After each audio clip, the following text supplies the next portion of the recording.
मोठी बातमी राजकीय वर्तुळातून महाराष्ट्र भाजप प्रदेशाध्यक्षपदी रवींद्र चव्हाणांचं नाव निश्चित झालंय। लवकरच रवींद्र चव्हाणांच्या नावाची घोषणा होणार असल्याची सूत्रांची माहिती आहे। मुंबई अध्यक्षांचीही लवकरच निवड केली जाणार आहे। मुंबईसाठी प्रवीण दरेकर, अमित साटम, सुनील राणेंचं नाव सध्या चर्चेत आहे।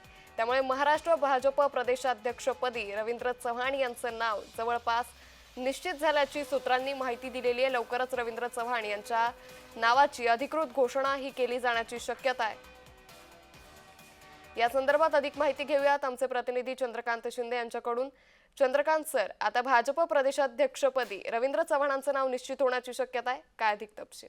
आपण जर बघितलं तर काही महिन्यांपूर्वीच रवींद्र चव्हाण यांच्याकडे प्रदेश अध्यक्षपदाची तात्कालीन जबाबदारी सोपवली होती। म्हणजे अध्यक्ष चंद्रशेखर बावनकुळे असले तरी त्यांची मुदत संपत आल्याने त्यांच्या जागी कोणाची तरी निवड करायचीच होती आणि त्याच वेळेला रवींद्र चव्हाण यांच्याकडे ही जबाबदारी सोपवली, मात्र अधिकृत घोषणा करण्यात आली नव्हती। तर आता भाजपमधील सूत्रांनी दिलेल्या माहितीनुसार रवींद्र चव्हाण यांची भाजप महाराष्ट्र प्रदेश अध्यक्षपदी घोषणा, त्यांच्या नावाची घोषणा होण्याची शक्यता आहे आणि कदाचित ही पुढच्या आठवड्यातच होईल। याचं दुसरे कारण असं की भाजप राष्ट्रीय अध्यक्षांची निवड रखडलेली आहे, कारण जोपर्यंत इकडे जिल्हा अध्यक्ष किंवा प्रदेशाध्यक्षांची नावं निश्चित होत नाही तोपर्यंत राष्ट्रीय स्तरावरती अध्यक्षाचं नाव निश्चित केलं जात नाही।